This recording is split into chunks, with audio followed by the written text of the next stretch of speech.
ಎಲ್ರಿಗೂ ನಮಸ್ಕಾರ. ಅನು academy YouTube ಚಾನಲ್ಗೆ ನಿಮ್ಮೆಲ್ರಿಗೂ ಸ್ವಾಗತ.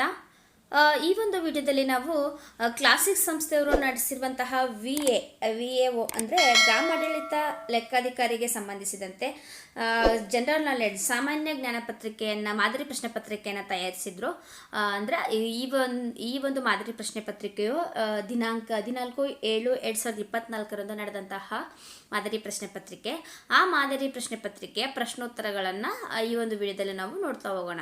ಮೊದಲನೆಯ ಪ್ರಶ್ನೆ, ಕರ್ನಾಟಕದ ಅರಣ್ಯ ವ್ಯಾಪ್ತಿಗೆ ಅತಿ ಹೆಚ್ಚು ಕೊಡುಗೆ ನೀಡಿರುವ ಜಿಲ್ಲೆ ಯಾವುದು? 4 ಆಯ್ಕೆಗಳಿವೆ. 4 ಆಯ್ಕೆಗಳಲ್ಲಿ ಈ ಒಂದು ಪ್ರಶ್ನೆಗೆ ಸರಿಯಾದ ಉತ್ತರ ಬಂದ್ಬಿಟ್ಟು ಆಯ್ಕೆ 2, ಚಿಕ್ಕಮಗಳೂರು. ಎರಡನೆಯ ಪ್ರಶ್ನೆ, ಕೆಳಗಿನ ಯಾವ ಹೇಳಿಕೆಯು ಸರಿಯಾಗಿಲ್ಲ? 4 ಹೇಳಿಕೆಗಳನ್ನು ಕೊಟ್ಟಿದ್ದಾರೆ. 3 ಸರಿಯಾಗಿರ್ತವೆ, 1 ತಪ್ಪಾಗಿದೆ. ಅದನ್ನು ನಾವು ಗುರುತಿಸಿ ಈ ಒಂದು ಪ್ರಶ್ನೆಗೆ ಆನ್ಸರ್ ಮಾಡಬೇಕಾಗಿದೆ. 4 ಹೇಳಿಕೆಗಳನ್ನ ನೋಡೋಣ. ಮೊದಲು, ಸಸ್ಯಗಳು ಸದಾಕಾಲವು ದ್ಯುತಿಸಂಶ್ಲೇಷಣೆ ಕ್ರಿಯೆ ನಡೆಸ್ತಾ ಇರ್ತವೆ. ಸಸ್ಯಗಳು ರಾತ್ರಿ ಹೊತ್ತು ದ್ಯುತಿಸಂಶ್ಲೇಷಣೆ ಕ್ರಿಯೆ ನಡೆಸುತ್ತದೆ, ಅದೇ ಹಗಲಿನಲ್ಲಿ ಉಸಿರಾಟ ನಡೆಸುತ್ತದೆ. ಸಸ್ಯಗಳು ಹಗಲಿನಲ್ಲಿ ದ್ಯುತಿಸಂಶ್ಲೇಷಣಾ ಕ್ರಿಯೆ ನಡೆಸ್ತವೆ ಮತ್ತು ಎಲ್ಲ ಸಮಯದಲ್ಲೂ ಉಸಿರಾಟ ಮಾಡುತ್ತವೆ. ಸಸ್ಯಗಳು ದ್ಯುತಿಸಂಶ್ಲೇಷಣಾ ಕ್ರಿಯೆ ಮತ್ತು ಉಸಿರಾಟವನ್ನು ಎಲ್ಲ ಸಮಯದಲ್ಲೂ ಮಾಡುತ್ತವೆ. ಇರುವಂತಹ 4 ಆಯ್ಕೆಗಳಲ್ಲಿ ಈ ಪ್ರಶ್ನೆಗೆ ಆನ್ಸರ್ ಬಂದ್ಬಿಟ್ಟು 3. ಅಂದರೆ ಸಸ್ಯಗಳು ಹಗಲಿನಲ್ಲಿ ದ್ಯುತಿಸಂಶ್ಲೇಷಣೆ ಕ್ರಿಯೆ ನಡೆಸ್ತವೆ ಮತ್ತು ಎಲ್ಲ ಸಮಯದಲ್ಲಿ ಉಸಿರಾಡಲು ಮಾಡುತ್ತವೆ. ಇದು ತಪ್ಪಾಗಿದೆ, ಹಾಗಾಗಿ ಇದು ಸರಿಯಾದ ಉತ್ತರ 3.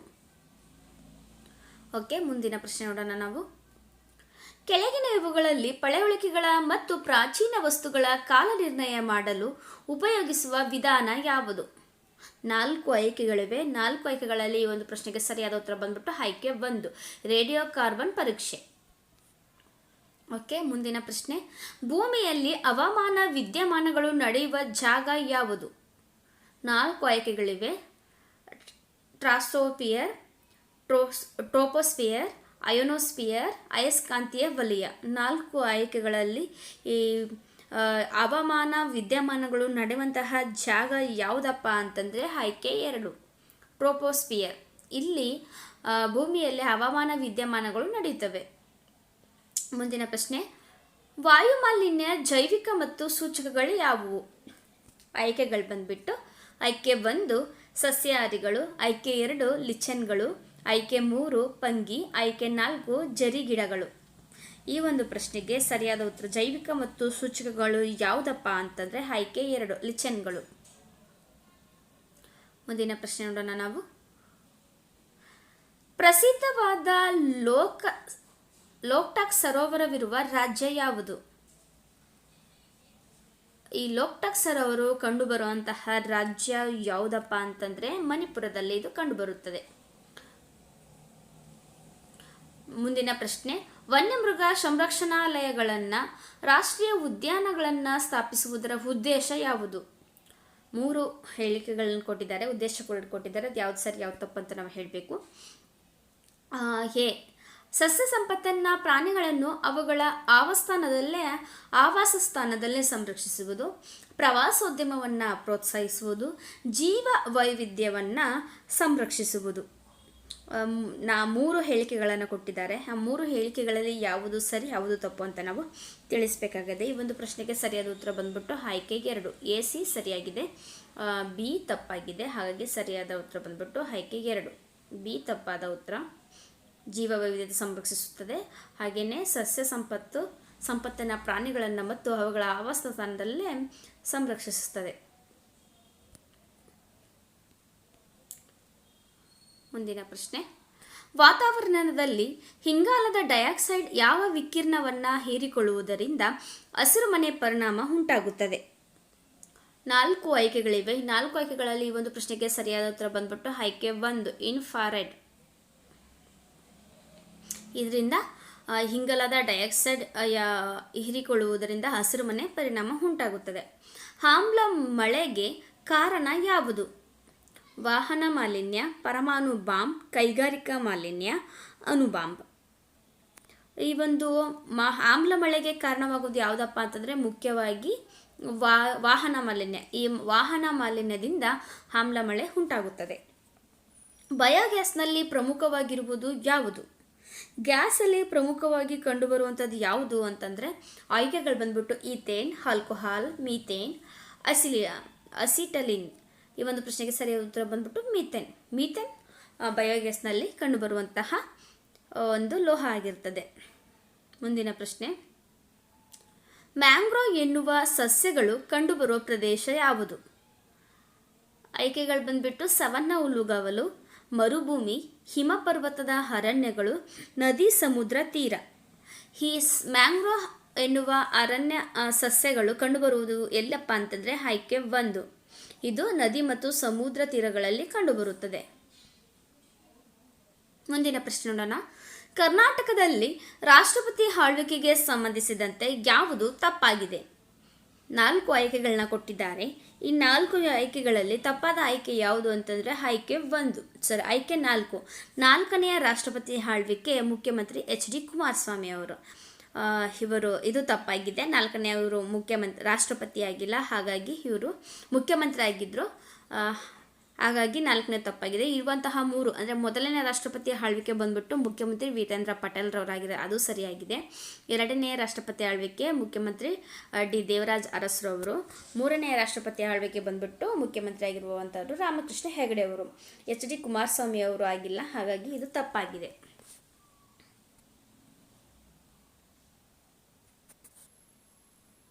ಮುಂದಿನ ಪ್ರಶ್ನೆ ನೋಡೋಣ ನಾವು. ಜಿಲ್ಲಾ ಪಂಚಾಯಿತಿಯಲ್ಲಿ ಪ್ರಮುಖವಾದ ಸಮಿತಿಯನ್ನು ಗಮನಿಸಿ. ಈ ಒಂದು ಜಿಲ್ಲಾ ಪಂಚಾಯಿತಿಯಲ್ಲಿ ಪ್ರಮುಖವಾಗಿ ಗಮನಿಸೋದು ನಾವು ಯಾವ ಒಂದು ಸಮಿತಿಗಳನ್ನ ನೋಡ್ತೀವಿ ಅಂತಂದರೆ ಸಾಮಾನ್ಯ ಸ್ಥಾಯಿ ಸಮಿತಿ, ಶಿಕ್ಷಣ ಆರೋಗ್ಯ ಸ್ಥಾಯಿ ಸಮಿತಿ, ಸಾಮಾಜಿಕ ನ್ಯಾಯ ಸಮಿತಿ. ಈ 3 ಸಮಿತಿಗಳು ನಮ್ಮ ಜಿಲ್ಲಾ ಪಂಚಾಯಿತಿಯಲ್ಲಿ ಕಂಡುಬರುತ್ತದೆ. ಹಾಗಾಗಿ ಈ ಒಂದು ಪ್ರಶ್ನೆಗೆ ಸರಿಯಾದ ಉತ್ತರ ಬಂದ್ಬಿಟ್ಟು ಆಯ್ಕೆ 4, ಮೇಲಿನ ಎಲ್ಲವೂ ಕೂಡ ಸರಿಯಾಗಿದೆ. ಮುಂದಿನ ಪ್ರಶ್ನೆ, ವೀರಪ್ಪ ಮೊಯ್ಲಿ ಅವರು ರಚಿಸಿದಂತಹ ಕೊಟ್ಟ ಕಾದಂಬರಿ ಯಾವ ಜನಾಂಗದ ರಾಜ್ಯಾಡಳಿತ ಕ್ರಮವನ್ನು ತಿಳಿಸುತ್ತದೆ? ನೋಡಿ, ಆಯ್ಕೆಗಳಿವೆ. ಸೋಲಿಗ ಜನಾಂಗ, ಕೊರಗ ಜನಾಂಗ, ಹಕ್ಕಿ ಪಿಕ್ಕಿ ಜನಾಂಗ, ಹೀಡಿಗ ಜನಾಂಗ. ಈ ಒಂದು ಕೊಟ್ಟ ಕಾದಂಬರಿಯು ಯಾವ ಒಂದು ಜನಾಂಗಕ್ಕೆ ರಾಜ್ಯಾಡಳಿತ ಕ್ರಮವನ್ನು ತಿಳಿಸ್ತದೆ ಅಂತಂದರೆ ಇದು ಕೊರಗ ಜನಾಂಗದವನ್ನು ತಿಳಿಸಿಕೊಡುತ್ತದೆ. ಹಾಗಾಗಿ ಆಯ್ಕೆ 2 ಸರಿಯಾದ ಉತ್ತರ. ಕರ್ನಾಟಕ ರಾಜ್ಯದಲ್ಲಿ ಅನ್ನಭಾಗ್ಯ, ವಿದ್ಯಾಸಿರಿ, ಮೈತ್ರಿ ಯೋಜನೆಗಳನ್ನು ಜಾರಿಗೆ ತಂದಂತಹ ಮುಖ್ಯಮಂತ್ರಿ ಯಾರು? 4 ಆಯ್ಕೆಗಳಿವೆ. Siddaramaiah, DV Sadananda Gowda, BS Yediyurappa, HD Kumaraswamy. ಈ ಅನ್ನಭಾಗ್ಯ ಯೋಜನೆ, ವಿದ್ಯಾಸಿರಿ ಯೋಜನೆ, ಮೈತ್ರಿ ಯೋಜನೆಗಳನ್ನು ಜಾರಿಗೆ ತಂದಂತಹ ಮುಖ್ಯಮಂತ್ರಿ ಯಾರು ಅಂತಂದರೆ ಸಿದ್ದರಾಮಯ್ಯ. ಹೋದ ವರ್ಷ ತಾನೇ 5 ಗ್ಯಾರಂಟಿ ಯೋಜನೆಗಳನ್ನು ಸಹ ಇವರೇ ಆಯೋಜಿಸಿದ್ರು, ಇವರೇ ಜಾರಿಗೆ ತಂದಿದ್ದಾರೆ. ಮುಂದಿನ ಪ್ರಶ್ನೆ ನೋಡೋಣ. ಕದಂಬರ ಆಡಳಿತ ಕುರಿತು ಈ ಕೆಳಗಿನವುಗಳಲ್ಲಿ ಯಾವುದು ತಪ್ಪಾಗಿದೆ? 4 ಆಯ್ಕೆಗಳನ್ನು ಕೊಟ್ಟಿದ್ದಾರೆ. ಯಾವುದು ತಪ್ಪು ಎನ್ನುವುದನ್ನು ನಾವು ತಿಳಿಸಬೇಕಾಗುತ್ತದೆ. ಇಲ್ಲಿ ತಪ್ಪಾಗಿರುವಂತಹ ಆಯ್ಕೆ ಯಾವುದಪ್ಪ ಅಂದರೆ ಆಯ್ಕೆ 4, ಗ್ರಾಮಿಕ ಅಥವಾ ಗ್ರಾಮ ಉಪಾಧ್ಯಕ್ಷಕರು ಆಡಳಿತದ ಜವಾಬ್ದಾರಿಯನ್ನು ನಿರ್ವಹಿಸ್ತಾರೆ. ಇದು ತಪ್ಪಾಗಿರುವಂತಹ ಆಯ್ಕೆ ಆಗಿರ್ತದೆ. ಮೇಲಿರುವಂತಹ 3 ಆಯ್ಕೆಗಳು ಕದಂಬರ ಆಡಳಿತಕ್ಕೆ ಕುರಿತಂತೆ ಸರಿಯಾದ ಆಯ್ಕೆಗಳಾಗಿರ್ತವೆ, ಹಾಗಾಗಿ 4ನೇದು ಸರಿಯಾದ ಉತ್ತರ. ಮುಂದಿನ ಪ್ರಶ್ನೆ, ಕೆಳಗಿನವುಗಳಲ್ಲಿ ಯಾವುದು ಬಾಡಿಗೆ ವೇತನ ಮತ್ತು ಬಡ್ಡಿ ಪಾವತಿಯ ನಂತರ ಶೇಷವಾಗಿರ್ತದೆ? ಯಾವುದಂತ ನೋಡೋಣ. ಆದಾಯನೋ ಅಥವಾ ತೆರಿಗೆನೋ ಅಥವಾ ಲಾಭನೋ ಅಥವಾ ಮೇಲಿನ ಎಲ್ಲವೂ ಸಹ ಸರಿಯಾಗಿರ್ತಾವೆ. ಈ ಒಂದು ಪ್ರಶ್ನೆಗೆ ಸರಿಯಾದ ಉತ್ತರ ಬಂದ್ಬಿಟ್ಟು ಬಾಡಿಗೆ ವೇತನ ಮತ್ತು ಬಡ್ಡಿ ಪಾವತಿಯ ನಂತರ ಶೇಷವಾಗಿರುವುದು ಯಾವುದಪ್ಪ ಅಂತಂದರೆ ಆದಾಯ ಬಂದಿರ್ತದೆ. ಆದಾಯದಿಂದ ನಾವು ಬಾಡಿಗೆ ಕಟ್ಟೋದು, ಬಡ್ಡಿ ಪಾವತಿ ಮಾಡೋದು, ಬಡ್ಡಿ ಕಟ್ಟೋದೆಲ್ಲ ನಾವು ಮಾಡಿದ್ರೆ ಅದು ಶೇಷವಾಗೋದು ಯಾವುದಪ್ಪ ಅಂತಂದರೆ ಆದಾಯ ಆಗಿರ್ತದೆ. ಮುಂದಿನ ಪ್ರಶ್ನೆ, ಉತ್ಪಾದನೆಯ ಪ್ರಮುಖ ಅಂಶಗಳು ಯಾವುವು? ಉತ್ಪಾದನೆಯಲ್ಲಿ ಕಂಡುಬರುವಂತಹ ಪ್ರಮುಖ ಅಂಶಗಳನ್ನ ನೋಡೋಣ ನಾವು. ಆಯ್ಕೆ 4 ಆಯ್ಕೆಗಳನ್ನ ಕೊಟ್ಟಿದ್ದಾರೆ. ಈ 4 ಆಯ್ಕೆಗಳಲ್ಲಿ ಈ ಒಂದು ಪ್ರಶ್ನೆಗೆ ಸರಿಯಾದ ಉತ್ತರ ಬಂದ್ಬಿಟ್ಟು ಆಯ್ಕೆ 1, ಶ್ರಮ, ಬಂಡವಾಳ, ಭೂಮಿ ಮತ್ತು ಸಂಘಟನೆ. ಇವು ಉತ್ಪಾದನೆಯ ಪ್ರಮುಖ ಅಂಶಗಳಾಗಿರ್ತವೆ.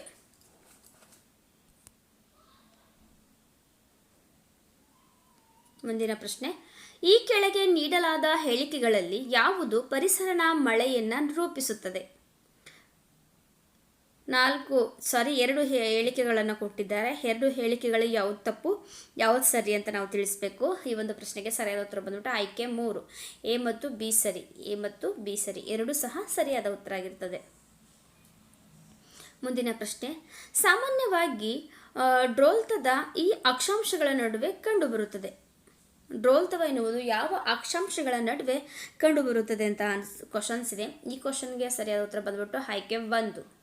ಇದು 0 ಡಿಗ್ರಿಯಿಂದ 0, 1, 0, N ಮತ್ತು 5 ಅಕ್ಷಾಂಶಗಳಲ್ಲಿ ಕಂಡುಬರುವಂತಹ ಡ್ರೋಲ್ತ ಆಗಿರ್ತದೆ. ಮುಂದಿನ ಪ್ರಶ್ನೆ, ಈ ಕೆಳಗಿನ ಯಾವುದನ್ನು ಮಹಾರತ್ನ, ನವರತ್ನ ಮತ್ತು ಮುನಿರತ್ನಗಳೆಂದು ಭಾರತದಲ್ಲಿ ವರ್ಗೀಕರಿಸಲಾಗುತ್ತದೆ? 4 ಆಯ್ಕೆಗಳಿವೆ. ಈ 4 ಆಯ್ಕೆಗಳಲ್ಲಿ ಈ ಪ್ರಶ್ನೆಗೆ ಸರಿಯಾದ ಉತ್ತರ ಆಯ್ಕೆ 3, ಸಾರ್ವಜನಿಕ ವಲಯ ಘಟಕಗಳು. ಓಕೆ, ಮುಂದಿನ ಪ್ರಶ್ನೆ, ಈ ಕೆಳಗೆ ನೀಡಲಾದ ಯಾವ ವರ್ಷದ ಬಜೆಟ್ನಲ್ಲಿ ಮೊದಲ ಬಾರಿ GSTಯನ್ನು ಪ್ರಸ್ತಾಪಿಸಲಾಗಿದೆ? ಯಾವಾಗಿದ್ದು GSTಯನ್ನು ಪ್ರಸ್ತಾಪಿಸಲಾಗಿದೆ ಅಂತಂದರೆ ಆಯ್ಕೆ 2, 2006 ಮತ್ತು 2007 GST ಬಗ್ಗೆ ಪ್ರಸ್ತಾಪಿಸಲಾಗಿತ್ತು. ಆದ ನಂತರದಲ್ಲಿ 2016 ಮತ್ತು 2017 ಇದನ್ನು ಜಾರಿಗೆ ತರಲಾಗಿದೆ. ಹಾಗಾಗಿ ಆಯ್ಕೆ, ಈ ಪ್ರಶ್ನೆಗೆ ಉತ್ತರ ಬಂದ್ಬಿಟ್ಟು 2ನೇದು ಸರಿಯಾಗಿದೆ. ಮುಂದಿನ ಪ್ರಶ್ನೆ, ಇಸ್ರೋ 2008ರಲ್ಲಿ ಬೈಲಾಲು ಎಂಬ ಪ್ರದೇಶದಲ್ಲಿ ಡೀಪ್ ಸ್ಪೇಸ್ ನೆಟ್ವರ್ಕ್ ಮತ್ತು ನ್ಯಾವಿಗೇಷನ್ ಕೇಂದ್ರವನ್ನು ಸ್ಥಾಪಿಸಿದೆ. ಹಾಗಾದರೆ ಈ ಬೈಲಾಲು ಎಂಬ ಪ್ರದೇಶ ಯಾವ ರಾಜ್ಯದೊಂದಿಗೆ ಸಂಬಂಧವನ್ನು ಹೊಂದಿಕೊಂಡಿದೆ? 4 ರಾಜ್ಯಗಳನ್ನು ಕೊಟ್ಟಿದ್ದಾರೆ: ಕೇರಳ, ತಮಿಳುನಾಡು, ಮಧ್ಯಪ್ರದೇಶ, ಕರ್ನಾಟಕ. ಈ ನ್ಯಾವಿಗೇಷನ್ ಕೇಂದ್ರವನ್ನು ಸ್ಥಾಪಿಸಿದೆ ಅಂದರೆ ಈ ಬೈಲಾಲು ಎಂಬ ಪ್ರದೇಶ ಯಾವ ರಾಜ್ಯದೊಂದಿಗೆ ಸಂಬಂಧವನ್ನು ಹೊಂದಿದೆ ಅಂತ ನಾವು ನೋಡಿದ್ರೆ ಕರ್ನಾಟಕ, ನಮ್ಮ ಕರ್ನಾಟಕ ರಾಜ್ಯಕ್ಕೆ ಇದು ಸಂಬಂಧಿಸಿದೆ.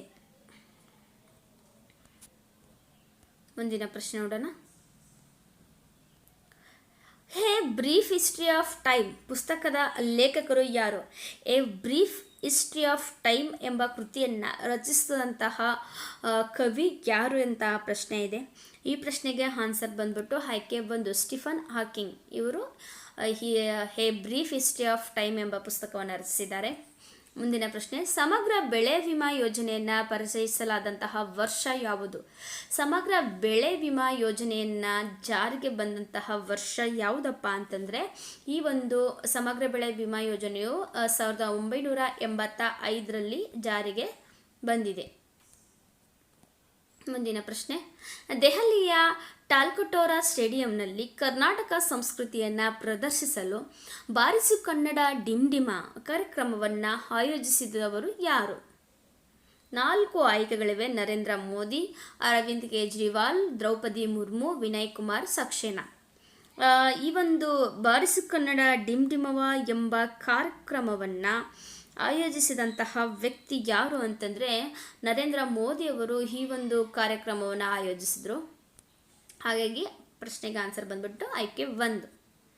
ಮುಂದಿನ ಪ್ರಶ್ನೆ, ಕೆಳಗಿನ ಹೇಳಿಕೆಗಳನ್ನು ಗಮನಿಸಿ. ಕೆಳಗೆ ನೀಡಿರುವಂತಹ 2 ಹೇಳಿಕೆಗಳಿವೆ. 2 ಹೇಳಿಕೆಗಳು ಸರಿ ತಪ್ಪು ಎಂಬುದನ್ನು ನಾವು ತಿಳಿಸಬೇಕಾಗುತ್ತದೆ. 2035ರ ವೇಳೆಗೆ ಭಾರತೀಯ ಅಂತರಿಕ್ಷ ನಿಲ್ದಾಣ ಸ್ಥಾಪನೆಯಾಗಿರುತ್ತದೆ. 2040ಕ್ಕೆ ಮಾನವನ ಸಹಿತ ಚಂದ್ರಯಾನ ಕೈಗೊಳ್ಳುವ ಯೋಜನೆಯನ್ನು ರೂಪಿಸಲಾಗಿರ್ತದೆ. ಇದು ಮೇಲಿನ 2 ಸಹ ಸರಿ, ಮೇಲಿನ 2 ಸಹ ತಪ್ಪು. ಯಾವುದು ಈ ಹೇಳಿಕೆಗಳು ಸರಿಯಾಗಿದ್ದವೋ ತಪ್ಪಾಗಿದ್ದೆವೋ ಅಂತ ನೋಡಿದ್ರೆ ಈ 2 ಹೇಳಿಕೆಗಳು ಸಹ ಸರಿಯಾಗಿವೆ.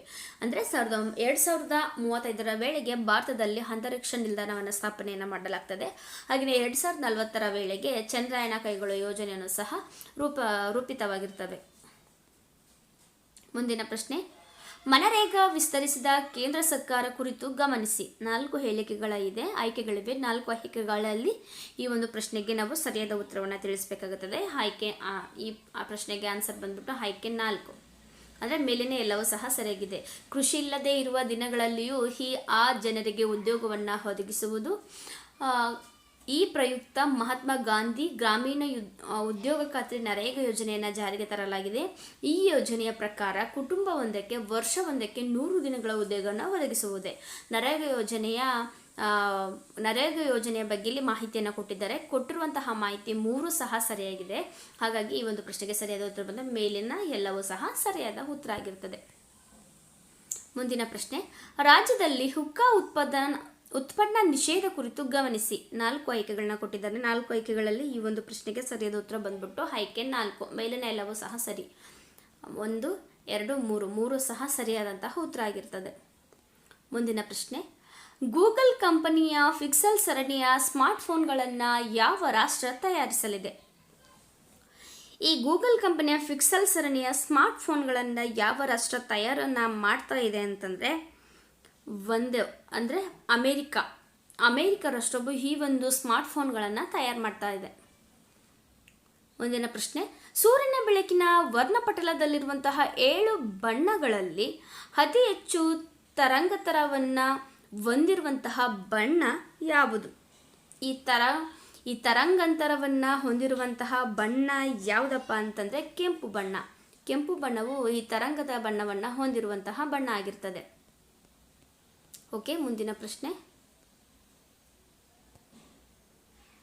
ವಜ್ರಗಳು ಹೊಳೆಯುವ ಕಾರಣವೇನು? ವಜ್ರಗಳಿದೆಯಲ್ಲಪ್ಪ, ಅದು ಹೊಳೆಯಲು ಕಾರಣ ಏನು? ಬೆಳಕಿನ ಪ್ರತಿಫಲನನೋ ಅಥವಾ ಬೆಳಕಿನ ವಕ್ರೀಭವನವೋ ಅಥವಾ ಬೆಳಕಿನ ವಿಭಜನೆಯೋ ಅಥವಾ ಬೆಳಕಿನ ಸಂಯೋಜನೆಯೋ? 4 ಆಯ್ಕೆಗಳಲ್ಲಿ ಈ ವಜ್ರಗಳು ಹೊಳೆಯಲು ಕಾರಣವಾಗಿರುವಂತಹ ಅಂಶ ಯಾವುದಪ್ಪ ಅಂತಂದರೆ ಬೆಳಕಿನ ವಕ್ರೀಭವನದಿಂದ ವಜ್ರಗಳು ಹೊಳೆಯುತ್ತವೆ. ಮುಂದಿನ ಪ್ರಶ್ನೆ, ಪ್ರತಿಧ್ವನಿಯನ್ನು ಕೇಳಿಸಿಕೊಳ್ಳಲು ಧ್ವನಿಯ ಮೂಲ ಮತ್ತು ಪ್ರತಿಫಲಿಸುವ ವಸ್ತುವಿನ ನಡುವೆ ಇರಬೇಕಾದಂತಹ ಕನಿಷ್ಠ ಅಂತರವೆಷ್ಟು? ಕನಿಷ್ಠ ಅಂತರಗಳು ಬಂದ್ಬಿಟ್ಟು ಆಯ್ಕೆ 3, 17 ಮೀಟರ್ ಅಂತರ ಇರಬೇಕು. ಮುಂದಿನ ಪ್ರಶ್ನೆ, ನ್ಯೂಕ್ಲಿಯರ್ ರಿಯಾಕ್ಟರ್ಗಳಲ್ಲಿ ನ್ಯೂಟ್ರಾನನ್ನು ಹೀರಿಕೊಳ್ಳಲು ಬಳಸಲಾಗುವಂತಹ ವಸ್ತು ಯಾವುದು? ಈ ಕ್ಯಾಡ್ಮಿಯಂ, ಸೋಡಿಯಂ, ಸೀಸಾ, ತವರ ಇರುವಂತಹ 4 ಆಯ್ಕೆಗಳಲ್ಲಿ ಈ ಒಂದು ಪ್ರಶ್ನೆಗೆ ಸರಿಯಾದ ಉತ್ತರ ಬಂದ್ಬಿಟ್ಟು ಆಯ್ಕೆ 1, ಕ್ಯಾಡ್ಮಿಯಂ ಅನ್ನೋ ವಸ್ತುವು ನ್ಯೂಟ್ರಾನನ್ನು ಹೀರಿಕೊಳ್ಳುತ್ತದೆ. ಮುಂದಿನ ಪ್ರಶ್ನೆ ನೋಡೋಣ. ವಿದ್ಯುತ್ ಪ್ರವಾಹದ ಅಂತಾರಾಷ್ಟ್ರೀಯ ಮೂಲಮಾನ ಯಾವುದು? Volt, watt, over, ampere. ಈ ಒಂದು ಪ್ರಶ್ನೆಗೆ ಆನ್ಸರ್ ಬಂದ್ಬಿಟ್ಟು ಆನ್ಸರ್ 4, ಆಂಪಿಯರ್. ಆಂಪಿಯರ್ ಎನ್ನುವುದು ವಿದ್ಯುತ್ ಪ್ರವಾಹದ ಅಂತಾರಾಷ್ಟ್ರೀಯ ಮೂಲಮಾನ ಆಗಿರ್ತದೆ. ಮುಂದಿನ ಪ್ರಶ್ನೆ, ನೇರಳಾತೀತ ವಿಕಿರಣಗಳನ್ನು ಅದರ ಫೋಟೋಗ್ರಾಫಿ ಕ್ರಿಯೆಯಿಂದ ಆವಿಷ್ಕರಿಸಿದವರು ಯಾರು? ಈ ಒಂದು ಆವಿಷ್ಕಾರವನ್ನು ಮಾಡಿದಂತಹ ವ್ಯಕ್ತಿ JW ರಿಟ್ಟರ್. ಈ JW ರಿಟ್ಟರ್ ಎನ್ನುವರು ನೇರಳಾತೀತ ವಿಕಿರಣಗಳನ್ನು ಫೋಟೋಗ್ರಾಫಿಕ್ ಎಂಬ ಕ್ರಿಯೆಯಿಂದ ಆವಿಷ್ಕಾರವನ್ನು ಮಾಡಿದ್ದಾರೆ. ಮುಂದಿನ ಪ್ರಶ್ನೆ, ಪರಮಾಣು ಸಿದ್ಧಾಂತವನ್ನು ಮಂಡಿಸಿದವರು ಯಾರು? ಈ ಪರಮಾಣು ಸಿದ್ಧಾಂತವನ್ನು ಮಂಡಿಸಿದವರು ಜಾನ್ ಡಾಲ್ಟನ್. ಹಾಗಾಗಿ ಆಯ್ಕೆ 2 ಸರಿಯಾದ ಉತ್ತರ. ಮುಂದಿನ ಪ್ರಶ್ನೆ, ನೆಹರು ಅವರು ಪೂರ್ಣ ಸ್ವರಾಜ್ಯ ಘೋಷಣೆಯನ್ನು ಮಾಡಿದ ಲಾಹೋರ್ ಕಾಂಗ್ರೆಸ್ ಅಧಿವೇಶನ ನಡೆದದ್ದು ಯಾವಾಗ? ಈ ಒಂದು ಅಧಿವೇಶನವು ನಡೆದು ಬಂದಂಥ ಯಾವಾಗಪ್ಪ ಅಂತಂದರೆ ಆಯ್ಕೆ 1, ಜನವರಿ 26, 1929 ಈ ಒಂದು ಅಧಿವೇಶನ ನಡೀತದೆ. ಈ ಒಂದು ಅಧಿವೇಶನದಲ್ಲಿ ನೆಹರು ಅವರು ಪೂರ್ಣ ಸ್ವರಾಜ್ಯವನ್ನು ಎಂಬ ವಾಕ್ಯವನ್ನು ಘೋಷಣೆ ಮಾಡ್ತಾರೆ. ಓಕೆ, ಮುಂದಿನ ಪ್ರಶ್ನೆ ನೋಡೋಣ. ಭಾರತದ ಸಂವಿಧಾನದಲ್ಲಿರುವ ಮೂಲಭೂತ ಹಕ್ಕುಗಳನ್ನು ಯಾವ ದೇಶದ ಸಂವಿಧಾನದಿಂದ ಎರವಲು ಪಡೆದುಕೊಳ್ಳಲಾಗ್ತದೆ? ಈ ಒಂದು ಮೂಲಭೂತ ಹಕ್ಕುಗಳನ್ನು ನಾವು ಫ್ರಾನ್ಸಿಂದ.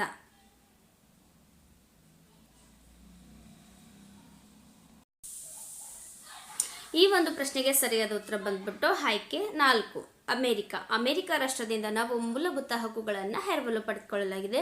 ಹಾಗೆಯೇ ಮೂಲಭೂತ ಕರ್ತವ್ಯಗಳನ್ನು ನಾವು ರಷ್ಯಾ ದೇಶದಿಂದ ಎರವಲು ಪಡೆದುಕೊಳ್ಳಲಾಗಿದೆ. ಮುಂದಿನ ಪ್ರಶ್ನೆ, ಭಾರತದ ಸಂವಿಧಾನದ ಪೀಠಿಕೆಗೆ ಇದುವರೆಗೆ ಮಾಡಲಾದಂತಹ ತಿದ್ದುಪಡಿಗಳ ಸಂಖ್ಯೆ ಎಷ್ಟು ಅಂತಂದರೆ ಆಯ್ಕೆ 1 ತಿದ್ದುಪಡಿಯನ್ನು ಮಾಡಲಾಗಿದೆ. ಮುಂದಿನ ಪ್ರಶ್ನೆ, ಅರ್ಥಶಾಸ್ತ್ರದ ಕೊರತೆಯ ವ್ಯಾಖ್ಯವನ್ನು ನೀಡಿದವರು ಯಾರು? Adam Smith, Lionel Robbins, JS Mill, Gunnar Myrdal. ಈ ಒಂದು ಅರ್ಥಶಾಸ್ತ್ರದ ಕೊರತೆಯ ವ್ಯಾಖ್ಯವನ್ನು ನೀಡಿದವರು ಯಾರು ಅಂತಂದರೆ ಆಡಮ್ ಸ್ಮಿತ್. ಇವರು ಅರ್ಥಶಾಸ್ತ್ರ ಕೊರತೆಯ ವ್ಯಾಖ್ಯವನ್ನು ನೀಡಿದ್ದಾರೆ. ಮುಂದಿನ ಪ್ರಶ್ನೆ, ಶ್ವೇತಕ್ರಾಂತಿಯ ಪಿತಾಮಹ ಎಂದು ಯಾರನ್ನು ಕರೆಯಲಾಗಿದೆ?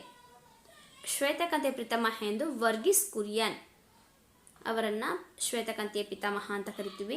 ನಾರ್ಮನ್ ಬೋರ್ಲಾಂಗ್ ಮೊದಲ ಆಯ್ಕೆ ಆಯ್ತಲ್ಲ, ಇವರನ್ನು ನಾವು ಪ್ರಪಂಚದಲ್ಲಿ ಹಸಿರು ಕ್ರಾಂತಿಯ ಪಿತಾಮಹ ಅಂತ ಕರಿತೀವಿ. ಹಾಗೆಯೇ MS ಸ್ವಾಮಿನಾಥನ್ ಅವರಿದ್ದಾರಲ್ಲ, ಅವರು ಭಾರತದ ಹಸಿರು ಕ್ರಾಂತಿಯ ಪಿತಾಮಹ ಆಗಿರ್ತದೆ. ವರ್ಗೀಸ್ ಕುರಿಯನ್ ರವರು ಶ್ವೇತಕ್ರಾಂತಿಯ ಪಿತಾಮಹ. ಹಾಗಾಗಿ ಸರಿಯಾದ ಉತ್ತರ ಬಂದ್ಬಿಟ್ಟು ಆಯ್ಕೆ 3, ಬಿಳಿ ಕ್ರಾಂತಿ ಅಂತಲೂ ಸಹ ನಾವು ಇದನ್ನು ಕರಿಬೋದಾಗಿದೆ. ಓಕೆ, ಮುಂದಿನ ಪ್ರಶ್ನೆ. ಕೈಗಾರಿಕಾ ನೀತಿಯಲ್ಲಿ ಅಗತ್ಯ ಸುಧಾರಣೆಗಳನ್ನು ತರುವುದಕ್ಕಾಗಿ ಕೇಂದ್ರ ಸರ್ಕಾರ ನೂತನ ಕೈಗಾರಿಕಾ ನೀತಿಯನ್ನು ಘೋಷಿಸಿದಂತಹ ವರ್ಷ ಯಾವುದು? 4 ಆಯ್ಕೆಗಳಿವೆ. 4 ಆಯ್ಕೆಗಳಲ್ಲಿ ಈ ಒಂದು ಪ್ರಶ್ನೆಗೆ ಸರಿಯಾದ ಉತ್ತರ ಬಂದ್ಬಿಟ್ಟು ಆಯ್ಕೆ 2. 1991ರಲ್ಲಿ ಈ ಒಂದು ಕೈಗಾರಿಕಾ ನೀತಿಯನ್ನು ಘೋಷಣೆ ಮಾಡಲಾಗಿದೆ. ಮುಂದಿನ ಪ್ರಶ್ನೆ. 3ನೇ ಪಂಚವಾರ್ಷಿಕ ಯೋಜನೆಯ ಅವಧಿ ಯಾವುದು? 4 ಆಯ್ಕೆಗಳನ್ನು ಕೊಟ್ಟಿದ್ದಾರೆ. ಈ 4 ಆಯ್ಕೆಗಳಲ್ಲಿ ಈ ಒಂದು ಪ್ರಶ್ನೆಗೆ ಸರಿಯಾದ ಉತ್ತರ ಬಂದ್ಬಿಟ್ಟು ಆಯ್ಕೆ 3. 1961ರಿಂದ 1966ರವರೆಗೆ ಈ 3ನೇ ಪಂಚವಾರ್ಷಿಕ ಯೋಜನೆಯ ಅವಧಿ ಅಂತ ನಾವು ಹೇಳಲಾಗ್ತದೆ. ಮುಂದಿನ ಪ್ರಶ್ನೆ. ರಾಷ್ಟ್ರೀಯ ಅಭಿವೃದ್ಧಿ ಮಂಡಳಿಯ ಅಧ್ಯಕ್ಷರು ಯಾರಾಗಿರ್ತಾರೆ? ರಾಷ್ಟ್ರಪತಿ, ಪ್ರಧಾನಮಂತ್ರಿ, ಯೋಜನಾ ಆಯೋಗದ ಉಪಾಧ್ಯಕ್ಷ, ಕೇಂದ್ರ ಹಣಕಾಸು ಮಂತ್ರಿ. ಈ ಅಭಿವೃದ್ಧಿ ಮಂಡಳಿಯ ಅಧ್ಯಕ್ಷರು ಯಾರಪ್ಪ ಅಂದರೆ ಪ್ರಧಾನಮಂತ್ರಿ. ಪ್ರಧಾನಮಂತ್ರಿ ಈ ಒಂದು ಮಂಡಳಿಯ ಅಧ್ಯಕ್ಷತೆಯನ್ನು ವಹಿಸ್ಕೊಂಡಿರ್ತಾರೆ. ಮುಂದಿನ ಪ್ರಶ್ನೆ. ಪ್ರಪಂಚವನ್ನು ಎಷ್ಟು ಸಮಯ ವಲಯಗಳನ್ನಾಗಿ ವಿಂಗಡಿಸಲಾಗಿದೆ? ಪ್ರಪಂಚವನ್ನು ಎಷ್ಟು ಸಮಯ ವಲಯಗಳನ್ನಾಗಿ ವಿಂಗಡಿಸಲಾಗಿದೆ ಅಂತ ನೋಡಿದ್ರೆ ಆಯ್ಕೆ 3. ನಮ್ಮ ಪ್ರಪಂಚವನ್ನು 24 ವಲಯಗಳಾಗಿ ವಿಂಗಡಿಸಲಾಗಿದೆ. ಓಕೆ, ಮುಂದಿನ ಪ್ರಶ್ನೆ ನೋಡೋಣ ನಾವು. ಅತಿ ಹೆಚ್ಚು ಜಾಗೃತ ಜ್ವಾಲಾಮುಖಿಗಳನ್ನು ಹೊಂದಿರುವಂತಹ ಸಾಗರ ಯಾವುದು? ಪೆಸಿಫಿಕ್ ಸಾಗರ, ಅಟ್ಲಾಂಟಿಕ್ ಸಾಗರ, ಹಿಂದೂ ಮಹಾಸಾಗರ, ಆರ್ಕಟಿಕ್ ಸಾಗರ. ಹೆಚ್ಚು ಜಾಗೃತ ಜ್ವಾಲಾಮುಖಿಗಳು ಕಂಡುಬರೋದಿಲ್ಲಪ್ಪ ಅಂದರೆ ಆಯ್ಕೆ 1, ಪೆಸಿಫಿಕ್ ಸಾಗರ. ಈ ಪೆಸಿಫಿಕ್ ಸಾಗರದಲ್ಲಿ ಹೆಚ್ಚು ಜಾಗೃತ ಜ್ವಾಲಾಮುಖಿಗಳು ಕಂಡುಬರುತ್ತದೆ. ಮುಂದಿನ ಪ್ರಶ್ನೆ. ಸಮಭಾಜಕ ವೃತ್ತದ ಪ್ರದೇಶದಲ್ಲಿ ವರ್ಷವಿಡೀ ಮಳೆ ಬೀಳುವ ಮಳೆ ಯಾವುದು? ಆವರ್ತ ಮಳೆನೋ ಅಥವಾ ಪರ್ವತ ಮಳೆಯೋ ಅಥವಾ ಗಡಿನಾಡು ಮಳೆನೋ ಅಥವಾ ಪರಿಸರನ ಮಳೆಯೋ? ಈ ಸಮಭಾಜಕ ವೃತ್ತದಲ್ಲಿ ವರ್ಷ ಅಂದರೆ ಪೂರ್ತಿ ವರ್ಷವೆಲ್ಲ ಬೀಳುವಂತಹ ಮಳೆ ಯಾವುದು ಅಂತಂದರೆ ಆಯ್ಕೆ 4.